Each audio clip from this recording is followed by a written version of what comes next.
When I start working with someone new, we obviously talk about like kind of what are the goals we're optimizing for during our time together.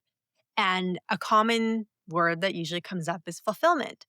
And in the corporate world, in the spiritual world, I guess just period, that word fulfillment gets thrown around a lot. Um, and I think people are actively seeking that. But I don't think they know quite what that means, how it feels, or even just like how to find it, right?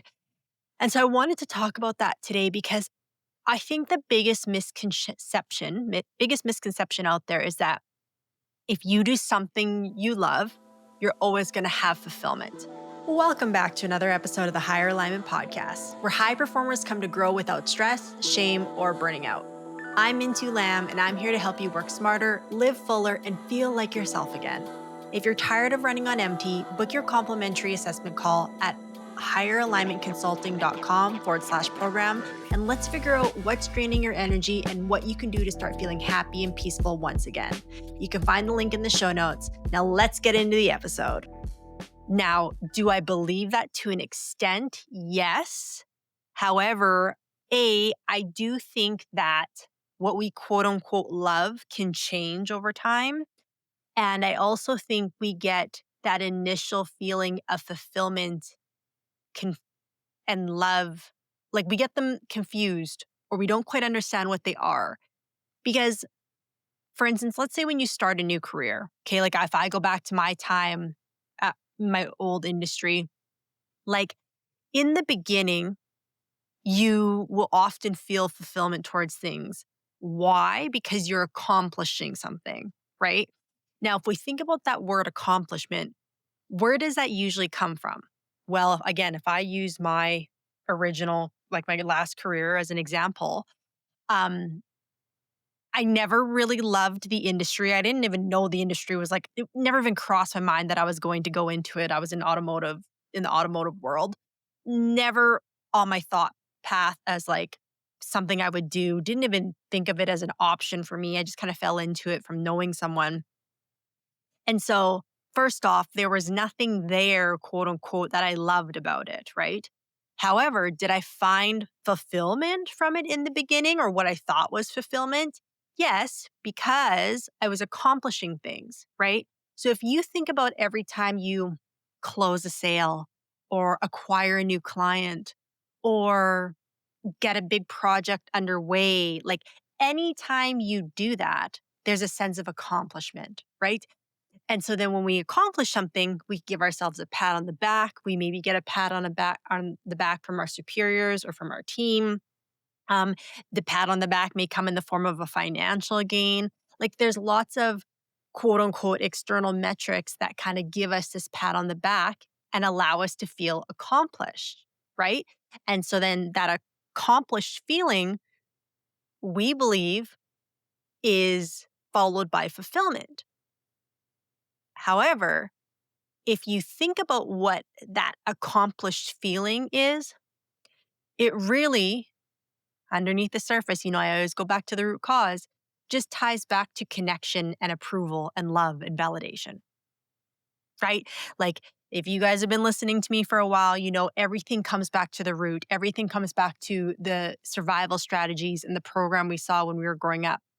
So, for instance, if you grew up in a home where accomplishments, quote unquote, got you praise or connection or love, then that quickly becomes your survival strategy, right? So I was praised or quote unquote loved for getting good grades and being a great kid and working hard and, working hard with dance, like all these things I was doing. Now, did my parents love me regardless of my accomplishments? Yes. But oftentimes, and not to our parents' fault, we get real validation in those moments. And so as children, we go, okay, well, that was a nice pat on the back. I want more of that. I want that good job more often. I want that nod of approval from my parents more often. So then we quickly realize that if we accomplish more, we get the nod of approval, right? So translate that into being an adult. You, again, sign a new client, complete a task, complete a merger, whatever the case is, You get this pat on the back from your colleagues. And so it gives you this sense of accomplishment, which is just you being validated that you're worthy as a human. It's the connection, it's the quote unquote love or respect that you're looking for to validate that, like, oh, I'm doing a good job. I'm earning my keep, right?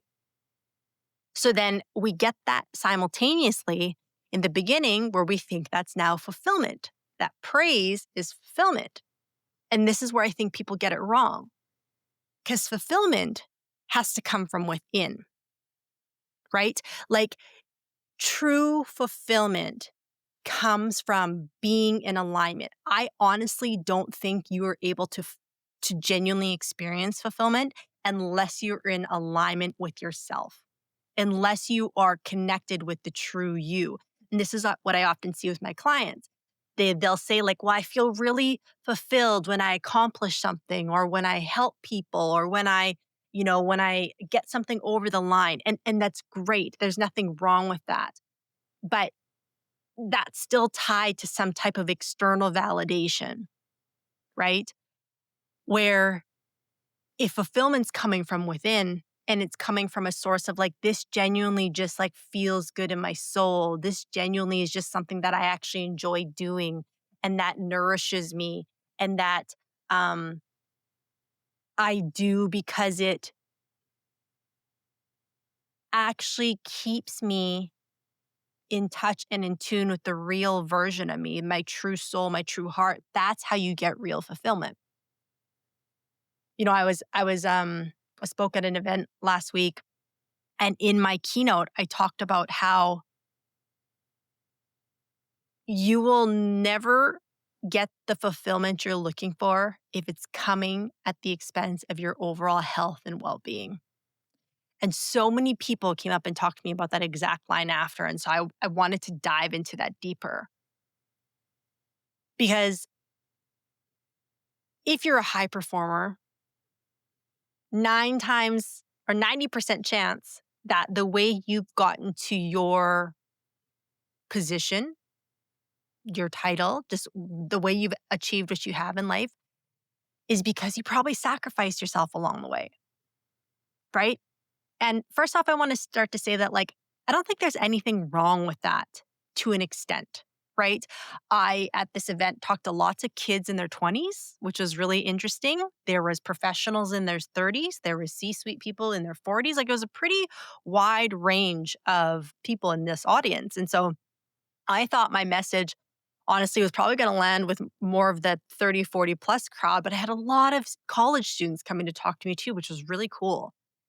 And a few of them were asking me like, well, what can I do now to like get ahead of it, to make sure I manage my time properly and I don't burn out and I don't all these things. And one girl came up to me and she was so gun ho about just like taking every right step now so she doesn't have to go through burnout when she gets older. What can I do, Mintu? What can I do? And I literally just said to her, I said, how old are you? And she said, 19. I said, you might not like this answer. I said, but this is the time where you need to just figure it out. You need to try everything. You need to just go balls to the walls. You need to just experience everything and anything for a couple of reasons. A, you got the time and energy. Like, think about how resilient we were when we were in our early 20s, right? So she has the ability to bounce back quick.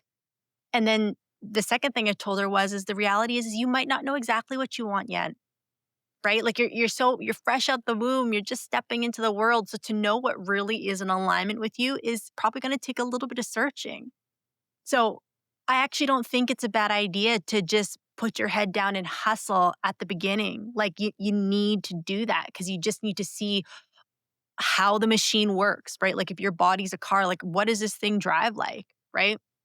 And then after you've been doing that for a while and you start to be like, hey, I know what I'm capable of, then it's like, okay, so now we can refine the strategy, right? So I'll be honest, most of my clients my youngest clients are like late 20s, 29 type thing. And then they span into the 30s and the 40s. I've brought on a few more clients that are even older lately, again, owners of businesses and executives. But once you've kind of done, let's say, 10 years in the game, and you realize what you're capable of, but you also realize that this level of sacrifice isn't sustainable long term, you start to ask some deeper questions, right? All right, if you're a burnt out executive or high performer, chances are you're on a 3 to 4 month cycle of burnout, meaning the first few months, you're high energy, productive, and making it happen. And then once that third or fourth month sets in, you're exhausted, irritable, snappy, and ready to give it all up.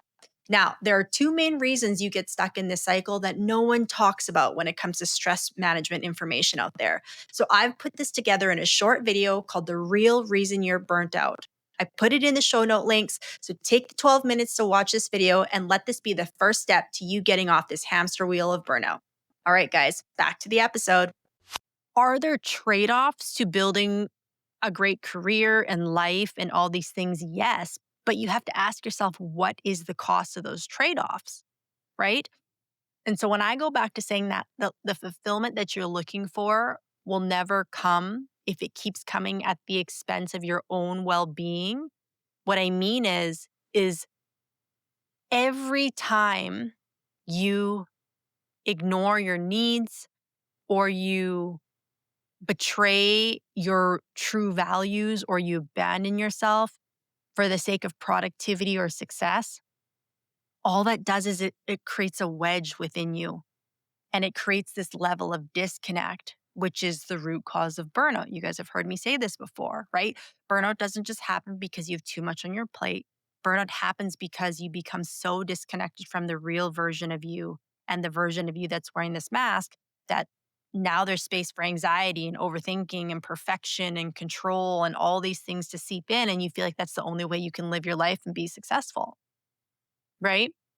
So every time you ignore your needs by, again, answering emails till 10 p.m. at night or working on weekends or working on your vacation or working through your lunch.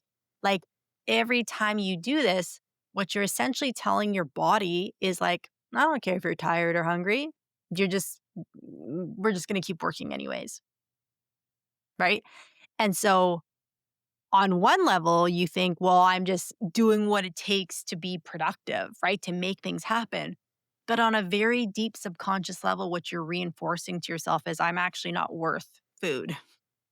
I'm not worth a break. I'm not worth um, a nap. You know what I mean? And I talked about this in one of my last episodes about inner child work, but it's like if you have a child or a niece or a nephew and they come up to you and they go, I'm really tired right now and I'm hungry. Would you go, okay, well, as soon as you are productive for a few hours, I'll let you eat and have a nap. Right? That would be absurd, right? It's like go clean your room, go do all your homework, and once you show me you've been productive, I'll reward you with some food and some sleep. Right? Like that's ludicrous if you did that to a child. But every time we do that to ourselves as an adult, are we violating any like humane laws? Like technically no, because it's self-inflicted and you're an adult and you can make those decisions. But also to your subconscious, it's saying that like, oh, the only way we get anywhere in life is by ignoring our basic needs. So then you get stuck in this cycle, right? But then again, the problem with that is how are you ever supposed to get real fulfillment knowing that you're like betraying yourself on the back end, right? It's almost like this like a business deal gone bad, like some dirty business where it's like, it's like, well, I'll sell you this, but I'm going to cut corners on the back end. Like it's kind of the same thing. Like I'll do all these things to be successful and get the accolades and get the pat on the back and get the recognition, but I'm going to be like super unhealthy in the process and like honestly somewhat toxic towards myself because I won't even let myself like eat on time or take a break or go to sleep at a certain hour. Like that's like sweatshop vibes. You know what I mean? Like if we think about people in these third world countries who have terrible working conditions, we almost put ourselves through that as well too. And the trap is we think that that's the only way to be successful. Like we've created that in our own minds, right? But then you wonder why you wake up one day and you feel resentful and exhausted and not fulfilled by the work you're doing. I know I had this biggest realization again, going back to my career, because I felt fulfilled. I thought I was fulfilled for the first couple of years.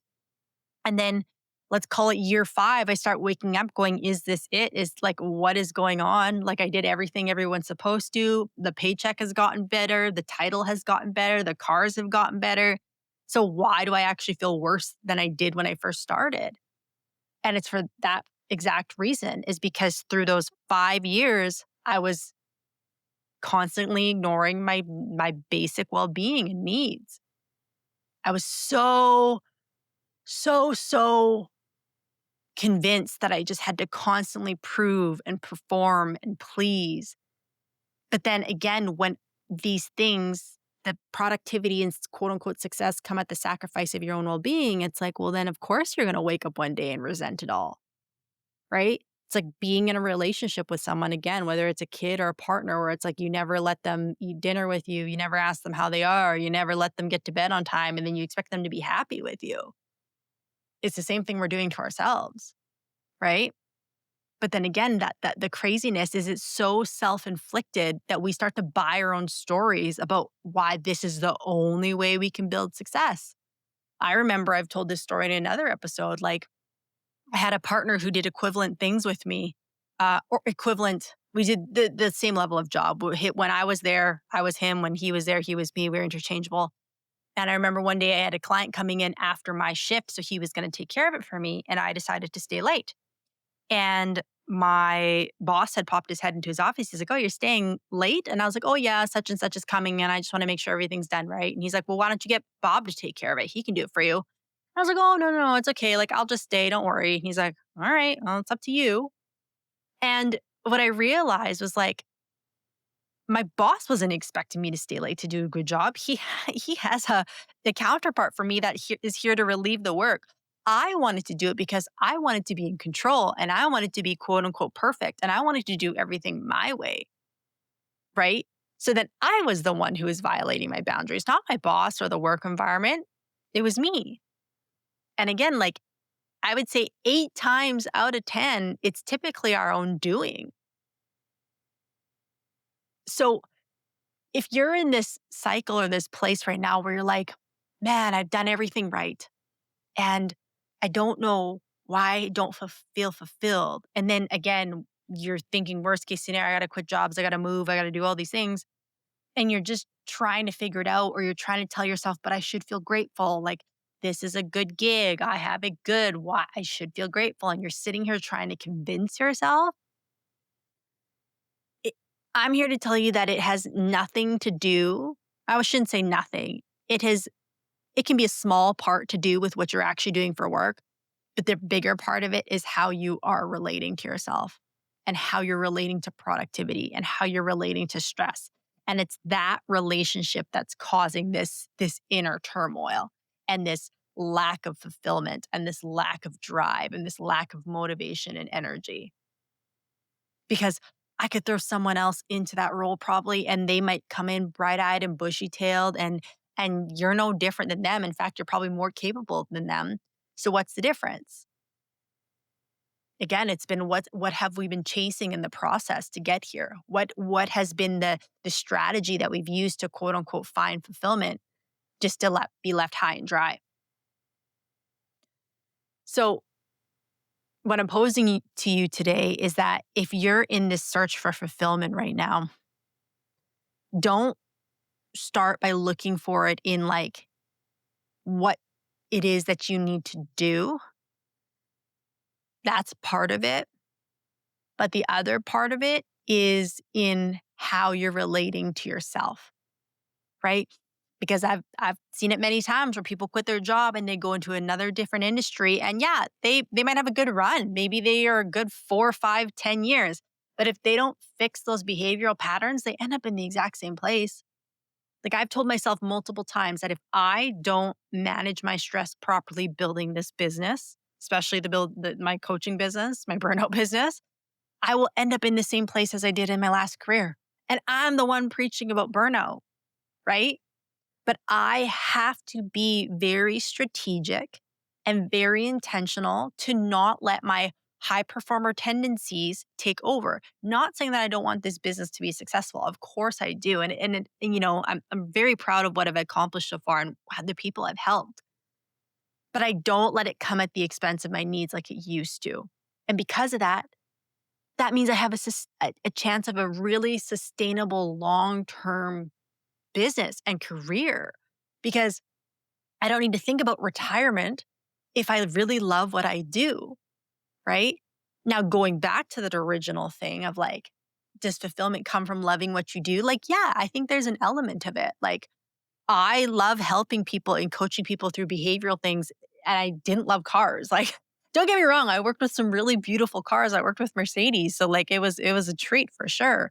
But like I didn't know anything about cars before I started. I had no passion for cars. It's what I fell into, and I ended up being really good at it. But do I genuinely love like understanding the human psyche and helping people suffer less and helping people level up? Yes, I genuinely love that. But again, it doesn't matter how much I love it. If I build this business again at the expense of my own health and my own well being, that love will dwindle. And I will wake up one day feeling the same way, asking myself, how did I get here? Is this it? It's the same thing when they talk about relationships. Like, yeah, love is a big part of it, but that's not all of it. If you love someone, but you don't have the same lifestyle, you don't treat your body the same way, you don't have the same views on health or religion or politics or just what it takes to show up in a relationship, it doesn't matter how much you love that person. Chances are slim that it's going to work, right? Like there has to be more than just the love. And beyond all of that too, even just to the relationship point, you just have to have someone who wants it as bad as you do, who's willing to put in the effort and the time to make the relationship work just as much as you.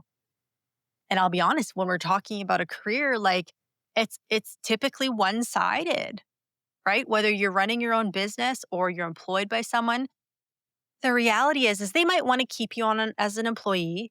That's very possible. Hopefully they do. And yeah, if you have a business, you've maybe clients and a team who obviously value and you want to keep you there. But it's really up to you to maintain the health of that relationship. It's like business will typically suck everything it can out of you. That's just the reality if you let it. So when it comes to seeing beyond the love or seeing beyond just the fact that you desire it in the moment, it also comes back to how you relate to it. And also knowing that again, love will change, right? And what you're passionate about now might not be what you're passionate about in 10 years or 20 years or whatever the case is. And that doesn't mean you have to give up your business and everything you built. But when you've built a business and it hasn't costed you your health, your relationships, or your happiness in the process, even when you start to shift maybe out of love or maybe want to do something different with your life, it's not going to feel like you're trapped. You're not going to feel like you're trapped. Or you're not going to feel like, oh my God, I gave this my best years. What am I going to do now? Like you're going to feel more free and empowered to be like, wow, we had a good run. And like, yeah, I'm ready to either do something different or switch over. It's not going to be this feeling of desperation of like, I just need more fulfillment in my life. It's going to come from a place of, wow, that was really fulfilling. And I'm excited to see what comes next. To wrap up this episode, again, fulfillment doesn't come from just like loving what you do. I think that's a piece of it. But it comes from nourishing yourself in the process as you build something, as you stretch your capacity, as you reach for new goals. Because again, it doesn't matter how many accomplishments you check off your to-do list, nothing will bring you the fulfillment you're looking for if it comes at the expense of your needs and well-being constantly. Every once in a while, maybe. But if that's your consistent pattern of relating to yourself is, who cares what I need? Doesn't matter. Put myself last. You're going to burn out. You're going to lose fulfillment. You're going to lose confidence. You're going to lose self-trust. And then you're going to wake up one day and be like, how did I get here? So if you're trying to correct this behavior, the first step is start listening to yourself, start listening to your body. What do I need on a very basic level? Do I need more rest? Do I need more nutrients? Do I need more connection time and hugs? Do I need more play and laughter? Do I need more sleep? Do I need to go to the bathroom? Like just what do you need right now? And then as you start to get back in tune and you nourish yourself and you start to get your energy and your body back to ground zero, then you can start asking some real questions about like, do I want to stay here anymore? Do I want to keep doing this? Is this bringing me the fulfillment I'm looking for? Am I looking for something different? You can ask that question with more clarity and have a clear response, a more in tune and integrated response. Where if you do that when you are sleep deprived, you're energy deprived, you're happiness and joy deprived, you're not going to get a great answer. It's going to be a very reactive survival mode answer. You want an answer built in confidence and self-trust.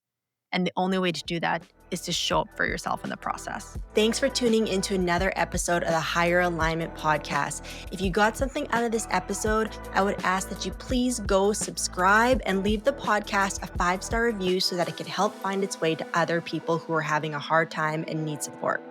My mission in life is to help executives realize that you don't need to suffer in silence while still performing at a high level. I want to help free people of the heavy pressure they carry on a day-to-day basis, and having more people listen to this podcast will do just that. So wherever you listen to this, please go leave it a 5-star review, hit subscribe so you never miss another episode, and we'll see you in the next one.